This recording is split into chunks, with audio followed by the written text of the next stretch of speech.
Bienvenue dans ce bulletin d'information. À la une de ce soir, le frondeur du rassemblement se sont réunis au siège du FONUS pour examiner la crise actuelle. La SENCO a annoncé une grande plénière ce samedi 27 mars 2017. Mesdames et messieurs, bonsoir. Vous êtes sur EDTV, la chaîne de la diaspora congolaise. Comme nous venons de l'annoncer, les frondeurs du rassemblement se sont réunis au siège du FONUS le vendredi dernier pour examiner les crises actuelles qui sévissent au rassemblement. Olenga Nkoyi, Bruno Tshibala et Roger Lumbala, tous frondeurs du rassemblement, se sont réunis ce vendredi 24 mars au siège du FONUS pour examiner le problème lié à la crise qui sévit au sein du rassemblement. Au sortir de ces assises, Bruno Tshibala a déclaré ce qui suit. En mars 2017, le conseil de sages du rassemblement s'était réuni sous la direction de son président, M. Joseph Olenga Nkoyi, pour examiner notamment le problème lié à la crise qui sévit au sein du rassemblement. Le conseil de sages de ce 14 mars 2017 avait décidé à l'unanimité de ce qui suit. 1. La nécessité des consultations à entreprendre par un médiateur en vue d'aplanir les divergences provoquées par la restructuration illégale et inopportune des organes du rassemblement.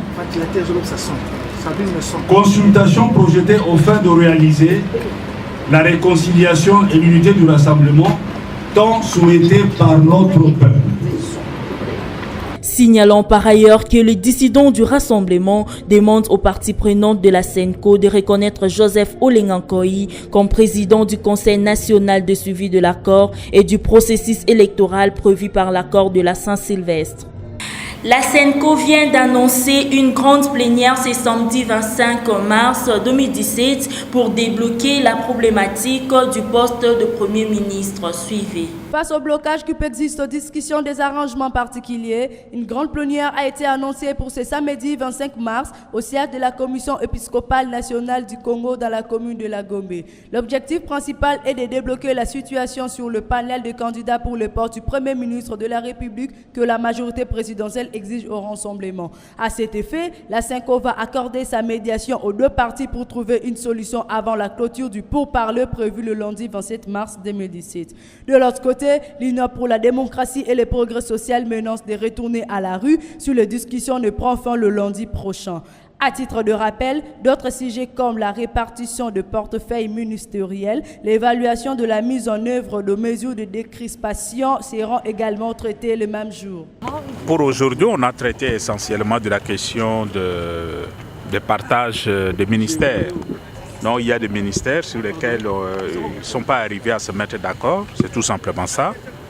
Nous n'avons pas traité de la question de la présidence du CNSA. C'est demain que nous allons aborder la question. Et s'agissant du rôle de la SENCO pendant la transition? Nous n'avons pas parlé de ça aujourd'hui, mais ne vous faites pas tellement de soucis pour le rôle de la SENCO. La SENCO a une mission prophétique dans ces pays. La mission, le service que la SENCO rend à ces pays n'est pas nécessairement lié à la médiation que la SENCO est en train de mener. Dans tous les cas, vous aurez la SENCO sur votre chemin.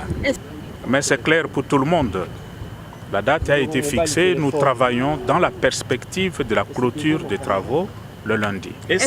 S'agissant de la désignation du Premier ministre, en sommes-nous?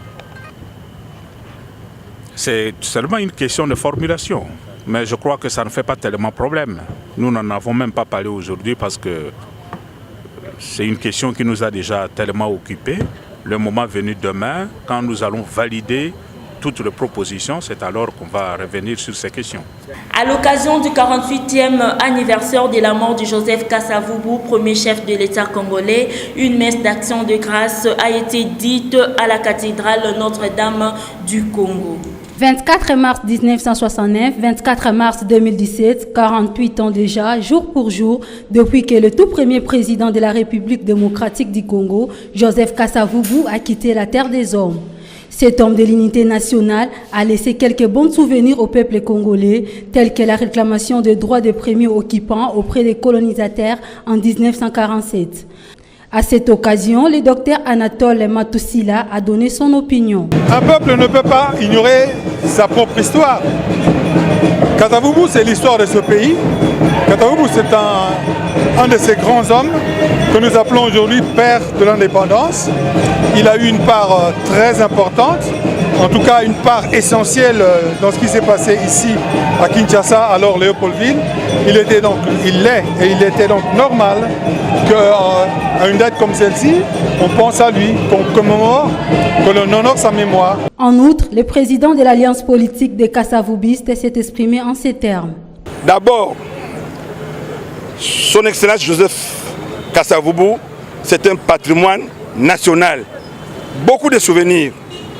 Joseph Kasavubu était un président modèle, était un président honnête, était un président qui voulait la paix, la vertu, les dialogues. Ça, c'est Joseph Kasavubu. Le président Joseph Kasavubu, à son temps, c'est quelqu'un qui savait distinguer sa poche et sa poche de l'État. Et pour terminer, Joseph Kasavubu, c'est la bonne gouvernance. Il prônait la bonne gouvernance. Il s'est de rappeler qu'une messe d'action de grâce a été organisée à sa mémoire, ainsi que le dépôt de gerbes et de fleurs à son monument situé dans la commune de Kasavubu. L'insalubrité bat son plein dans la ville de Kinshasa. Un constat est fait par nos reporters. L'insalubrité bat son plein dans la ville-province de Kinshasa. Les immondices font partie désormais de l'environnement des Kinois. Si ce n'est pas devant une parcelle, on les retrouve devant une table du marché. Même les grandes artères de la ville sont remplies de déchets. En effet, les gouvernements de la ville de Kinshasa avaient installé des points de collecte de différentes poubelles à travers le coin de la capitale. C'est le cas de la commune de Kasavubu, en face du stade de Martyrs, où le service d'assainissement de l'hôtel de ville sont venus enlever les immondices. Mais cet acte n'est pas causé régulièrement. Rappelons que sans l'évacuation des immondices, la ville de Kinshasa ressemblerait certainement à une poubelle. C'est la fin de ce bulletin d'information, mesdames et messieurs. Merci d'être nombreux à nous suivre. Bonne suite de programmes sur EDTV, la chaîne de la diaspora congolaise.